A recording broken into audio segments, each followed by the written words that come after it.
Hello दोस्तों, कैसे हो? Welcome back to the channel code with Mayur. Last video में हमने HTML में इस्तेमाल होने वाले कुछ इनपुट टाइप्स देखे। अगर आपने अभी तक वो वीडियो नहीं देखा तो आप वो वीडियो ज़रूर देखें। आज के वीडियो में हम फॉर्म टैग और इनपुट टैग के साथ इस्तेमाल होने वाले कॉमन एट्रीब्यूट्स देखेंगे। आई होप आप भी मेरी तरह एक्साइटेड हो आज के इस वीडियो के लिए। तो चलिए आज का वीडियो शुरू करते हैं। इस HTML फाइल में पहले से ही एक फॉर्म बनाया है जिसमें अलग अलग टाइप के इनपुट फील्ड्स है, जैसे कि text input field, number, radio और चेकबॉक्स इनपुट फील्ड। अभी हम इन इनपुट फील्ड्स का इस्तेमाल करके फॉर्म टैग और इनपुट टैग के साथ इस्तेमाल होने वाले एट्रीब्यूट्स देखेंगे। सबसे पहले हम फॉर्म टैग के साथ इस्तेमाल होने वाले एट्रीब्यूट्स देखते हैं। HTML में हम अलग अलग HTTP मेथड का इस्तेमाल करके फॉर्म को सबमिट कर सकते हैं, जैसे कि गेट मेथड और पोस्ट मेथड।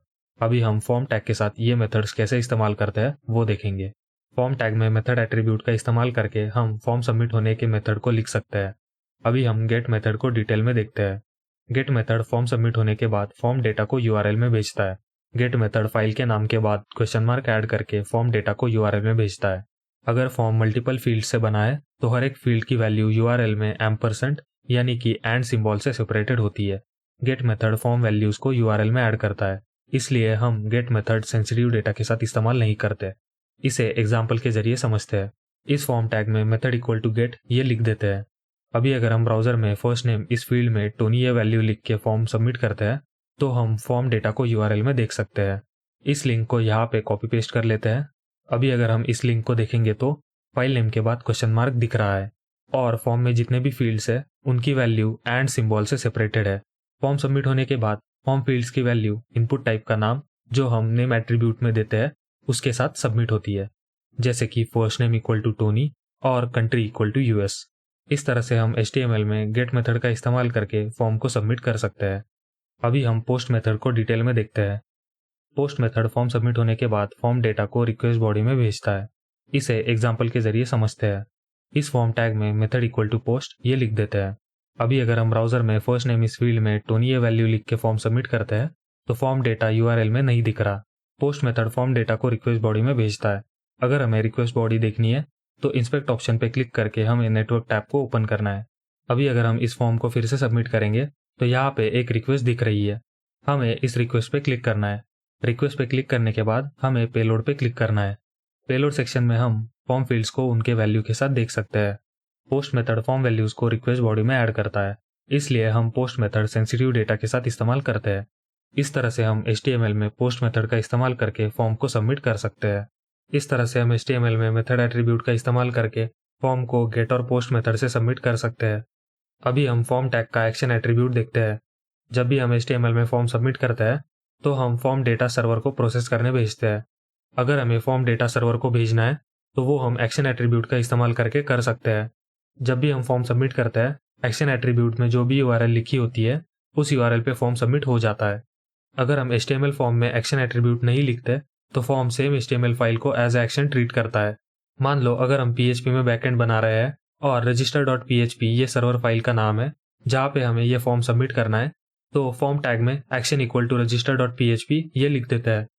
अभी अगर हम ब्राउजर में फॉर्म सबमिट करेंगे तो यहाँ पे ये एरर दिख रहा है क्योंकि अभी हमारे पास इस नेम से कोई PHP फाइल नहीं है। मान लो अगर register.php ये फाइल होती तो फॉर्म डेटा इस फाइल में सबमिट हो जाता। इस तरह से हम फॉर्म टैग के साथ एक्शन एट्रीब्यूट इस्तेमाल करते हैं। अभी के लिए ये एक्शन एट्रीब्यूट फॉर्म से हटा देते हैं और यहाँ पे कमेंट में लिख देते हैं। HTML में फॉर्म सबमिट होते वक्त फॉर्म डेटा किस तरह से एनकोड होना चाहिए ये हम ENC टाइप एट्रीब्यूट का इस्तेमाल करके ऐड कर सकते हैं। हम ENC टाइप एट्रीब्यूट को सिर्फ पोस्ट मेथड के साथ इस्तेमाल कर सकते हैं। By default HTML application/x-www-form-URL encoded इस एनकोडिंग से फॉर्म सबमिट करता है। हमें इस वैल्यू को फॉर्म में लिखने की जरूरत नहीं होती। अगर हमें HTML फॉर्म में से फाइल अपलोड करनी है तो multipart/form-data ये वैल्यू ENC टाइप एट्रीब्यूट के साथ इस्तेमाल करनी पड़ती है। इस फॉर्म टैग में ENC type equal to multipart/form-data ये लिख देते हैं। इस तरह से हम HTML फॉर्म टैग के साथ ENC टाइप एट्रीब्यूट इस्तेमाल कर सकते हैं। HTML में फॉर्म बनाते वक्त हम अलग अलग टाइप के वैलिडेशंस लगा सकते हैं, जैसे कि मिन value, min length, max length, pattern और बहुत सारे। जब भी हम फॉर्म सबमिट करते हैं, अगर फॉर्म डेटा किसी वैलिडेशन में फेल हो रहा है तो वैलिडेशन मैसेज दिख जाता है। इसे एग्जाम्पल के जरिए समझते हैं। अभी एज इनपुट फील्ड में मिन इक्वल टू 15 ये लिख देते हैं।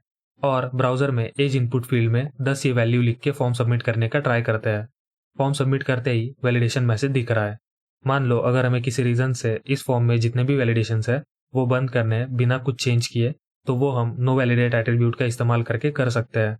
जैसे कि इस एग्जांपल में अगर हमें एज इनपुट फील्ड का मिन वैल्यू वाला वैलिडेशन बगैर मिन एट्रीब्यूट हटाए बंद करना है, तो फॉर्म टैग में नो वैलिडेट ये एट्रीब्यूट लिख देते हैं। अभी अगर हम ब्राउजर में एज इनपुट फील्ड में 10 ये वैल्यू लिख के फॉर्म सबमिट करेंगे तो वैलिडेशन मैसेज नहीं दिख रहा, यानी कि फॉर्म वैलिडेशन बंद है। इस तरह से हम नो वैलिडेट एट्रीब्यूट का इस्तेमाल करके फॉर्म वैलिडेशन बंद कर सकते हैं। ये थे कुछ एट्रीब्यूट्स जो हम फॉर्म टैग के साथ इस्तेमाल कर सकते हैं। अभी हम इनपुट टैग के साथ इस्तेमाल होने वाले एट्रीब्यूट्स देखते हैं। अगर हमें किसी इनपुट फील्ड को पहले से ही वैल्यू सेट करनी है, यानी कि इनिशियल वैल्यू सेट करनी है, तो वो हम वैल्यू एट्रीब्यूट का इस्तेमाल करके कर सकते हैं। फर्स्ट नेम इनपुट फील्ड में वैल्यू इक्वल टू टोनी ये लिख देता है।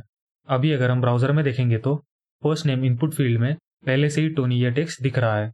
अगर हमें इस वैल्यू को अपडेट करना है तो वो भी हम कर सकते हैं। यहाँ पे टोनी के जगह पर जॉन ये लिख देते हैं। वैल्यू एट्रीब्यूट हम इनपुट टाइप इमेज को छोड़ के बाकी हर एक इनपुट टाइप के साथ इस्तेमाल कर सकते हैं। इस तरह से हम वैल्यू एट्रीब्यूट का इस्तेमाल करके इनपुट फील्ड को इनिशियल वैल्यू सेट करते हैं। अगर हमें किसी इनपुट फील्ड को फॉर्म सबमिट करते वक्त कंपलसरी करना है तो वो हम रिक्वायर्ड एट्रीब्यूट का इस्तेमाल करके कर सकते हैं। मान लो हमें लास्ट नेम इस इनपुट फील्ड को कंपलसरी करना है, तो हमें लास्ट नेम इनपुट फील्ड के अंदर रिक्वायर्ड ये एट्रीब्यूट लिखना है। रिक्वायर्ड एट्रीब्यूट लिखते ही ये फॉर्म अब लास्ट नेम इनपुट फील्ड के वैल्यू के बिना सबमिट नहीं हो पाएगा। अभी अगर हम सबमिट बटन पे क्लिक करेंगे तो लास्ट नेम इनपुट फील्ड पे ये वैलिडेशन मैसेज आ रहा है। अगर हम लास्ट नेम इनपुट फील्ड में स्टार के वैल्यू लिख के फॉर्म सबमिट करते हैं तो फॉर्म सबमिट हो रहा है। रिक्वायर्ड ये एट्रीब्यूट हम स्क्रीन पे दिख रहे इनपुट टाइप्स के साथ ही इस्तेमाल कर सकते हैं। इस तरह से हम रिक्वायर्ड एट्रीब्यूट का इस्तेमाल करके इनपुट फील्ड को फॉर्म सबमिशन के लिए कंपलसरी करते हैं। अगर हमें किसी इनपुट फील्ड को रीड ओनली बनाना है, मतलब यूजर उस इनपुट फील्ड की वैल्यू सिर्फ देख सके और चेंज ना कर सके, ऐसा करना है, तो वो हम रीड ओनली एट्रीब्यूट का इस्तेमाल करके कर सकते हैं। अभी हम एज इनपुट फील्ड को रीड ओनली बनाते हैं, तो एज इनपुट फील्ड में रीड ओनली एट्रीब्यूट लिख देते हैं और हमारा काम हो गया। अभी अगर हम ब्राउजर में देखेंगे तो as input field normal input field जैसे ही दिख रही है, पर अगर हम इस इनपुट फील्ड में वैल्यू चेंज करने का ट्राई करेंगे तो वैल्यू अपडेट नहीं होगी। रीड ओनली एट्रीब्यूट हम स्क्रीन पे दिख रहे इनपुट टाइप्स के साथ ही इस्तेमाल कर सकते हैं। इस तरह से हम रीड ओनली एट्रीब्यूट का इस्तेमाल करके इनपुट फील्ड को रीड ओनली बनाते हैं। अगर हमें किसी इनपुट फील्ड को डिसेबल करना है, मतलब इनपुट फील्ड ग्रे कलर में दिखे और यूजर इनपुट फील्ड में वैल्यू एंटर ना कर सके, ऐसा करना है, तो वो हम डिसेबल्ड एट्रीब्यूट का इस्तेमाल करके कर सकते हैं। ईमेल इनपुट फील्ड में डिसेबल्ड ये एट्रीब्यूट लिख देता है। अभी अगर हम ब्राउजर में देखेंगे तो email input field grey colour में दिख रही है और हम इस इनपुट फील्ड में वैल्यू भी एंटर नहीं कर सकते। डिसेबल्ड ये एट्रीब्यूट हम स्क्रीन पे दिख रहे इनपुट टाइप्स के साथ ही इस्तेमाल कर सकते हैं। इस तरह से हम डिसेबल्ड एट्रीब्यूट का इस्तेमाल करके इनपुट फील्ड को डिसेबल करते हैं। अगर हमें इनपुट फील्ड में प्लेस होल्डर ऐड करना है तो वो हम प्लेस होल्डर एट्रीब्यूट का इस्तेमाल करके कर सकते हैं। हम प्लेस होल्डर एट्रीब्यूट में इनपुट फील्ड के बारे में शॉर्ट डिस्क्रिप्शन लिख सकते हैं। पासवर्ड इनपुट फील्ड में placeholder equal to enter your password ये लिख देते हैं। अभी अगर हम ब्राउजर में देखेंगे तो पासवर्ड इनपुट फील्ड में एंटर योर पासवर्ड ये प्लेस होल्डर टेक्स्ट दिख रहा है। अभी अगर हम इस इनपुट फील्ड पे क्लिक करेंगे तो प्लेस होल्डर की वैल्यू इनपुट फील्ड से हट रही है और हम इस इनपुट फील्ड में वैल्यू लिख सकते हैं। प्लेस होल्डर ये एट्रीब्यूट हम स्क्रीन पे दिख रहे इनपुट टाइप्स के साथ ही इस्तेमाल कर सकते हैं। इस तरह से हम प्लेस होल्डर एट्रीब्यूट का इस्तेमाल करके इनपुट फील्ड में प्लेस होल्डर टेक्स्ट ऐड कर सकते हैं। अगर हमें HTML फॉर्म में किसी इनपुट फील्ड को पेज लोड होते ही फोकस दिखाना है तो वो हम ऑटो फोकस एट्रीब्यूट का इस्तेमाल करके कर सकते हैं। फर्स्ट नेम इनपुट फील्ड में ऑटो फोकस ये एट्रीब्यूट लिख देते हैं। अभी अगर हम ब्राउजर में देखेंगे तो first name input field focus दिख रही है। अगर हम ब्राउजर को रिफ्रेश भी करेंगे तब भी first name input field focus दिख रही है। ऑटो फोकस ये एट्रीब्यूट हम स्क्रीन पे दिख रहे इनपुट टाइप्स के साथ ही इस्तेमाल कर सकते हैं। इस तरह से हम ऑटो फोकस एट्रीब्यूट का इस्तेमाल करके इनपुट फील्ड को फोकस स्टेट में दिखाते हैं। अगर हमें इनपुट फील्ड में वैल्यूज ऑटो कंप्लीट करनी है तो वो हम ऑटो कंप्लीट एट्रीब्यूट का इस्तेमाल करके कर सकते हैं। ऑटो कंप्लीट यूजर इनपुट के बेसिस पे इनपुट फील्ड की वैल्यूज प्रेडिक्ट करने में मदद करता है। जब यूजर इनपुट फील्ड में वैल्यू टाइप करता है, ब्राउजर उस फील्ड के लिए जो भी वैल्यूज पहले यूजर ने एंटर की हुई है उनकी एक लिस्ट सजेस्ट करता है। यूजर इस लिस्ट में से किसी वैल्यू को सिलेक्ट करके इनपुट फील्ड में वैल्यू को ऑटो कंप्लीट कर सकता है। ऑटो कंप्लीट दो वैल्यूज एक्सेप्ट करता है, ऑन और ऑफ। अगर हमें किसी इनपुट फील्ड की वैल्यू ऑटो कंप्लीट करनी है तो auto complete equal to on ये इनपुट फील्ड में लिखना है। तो यहाँ पे फर्स्ट नेम इनपुट फील्ड में auto complete equal to on ये लिख देता है। अभी अगर हम ब्राउजर में फर्स्ट नेम इनपुट फील्ड पे क्लिक करेंगे तो वैल्यू सजेस्ट हो रहा है। हम इन वैल्यूज में से किसी वैल्यू को सिलेक्ट करके वैल्यू को ऑटो कंप्लीट कर सकते हैं। इस तरह से हम इनपुट फील्ड में ऑटो कंप्लीट ऑन कर सकते हैं। अभी अगर हम लास्ट नेम इनपुट फील्ड पे क्लिक करेंगे तो यहाँ पे कुछ लास्ट नेम सजेस्ट हो रहे हैं। अगर हमें इनपुट फील्ड की वैल्यू ऑटो कंप्लीट होने से रोकना है तो auto complete equal two of ये इनपुट फील्ड में लिखना है। लास्ट नेम इनपुट फील्ड में auto complete equal two of ये लिख देते हैं। अभी अगर हम ब्राउजर में लास्ट नेम इनपुट फील्ड पे क्लिक करेंगे तो वैल्यू सजेस्ट नहीं हो रहा है। इस तरह से हम इनपुट फील्ड में ऑटो कंप्लीट ऑफ कर सकते हैं। ऑटो कंप्लीट ये एट्रीब्यूट हम स्क्रीन पे दिख रहे इनपुट टाइप्स के साथ ही इस्तेमाल कर सकते हैं। इस तरह से हम इनपुट फील्ड में ऑटो कंप्लीट एट्रीब्यूट का इस्तेमाल करके ऑटो कंप्लीट ऑन और ऑफ कर सकते हैं। अगर हमें किसी इनपुट फील्ड को फॉर्म से हाइड करना है तो वो हम हिडन एट्रीब्यूट का इस्तेमाल करके कर सकते हैं। अभी हम सिलेक्ट टैग के साथ हिडन एट्रीब्यूट इस्तेमाल करेंगे। यहाँ पे सिलेक्ट टैग में हिडन ये एट्रीब्यूट लिख देते हैं। अभी अगर हम ब्राउजर में देखेंगे तो कंट्री सिलेक्ट करने का ड्रॉप डाउन नहीं दिख रहा, यानी सिलेक्ट फील्ड फॉर्म से हट गई। अगर हमें कंट्रीज लेबल को भी हाइड करना है तो लेबल टैग में हिडन ये एट्रीब्यूट लिख देते हैं। अभी अगर हम ब्राउजर में देखेंगे तो कंट्री लेबल भी हाइड हो गया। हिडन ये एट्रीब्यूट हम स्क्रीन पे दिख रहे इनपुट टाइप्स के साथ ही इस्तेमाल कर सकते हैं।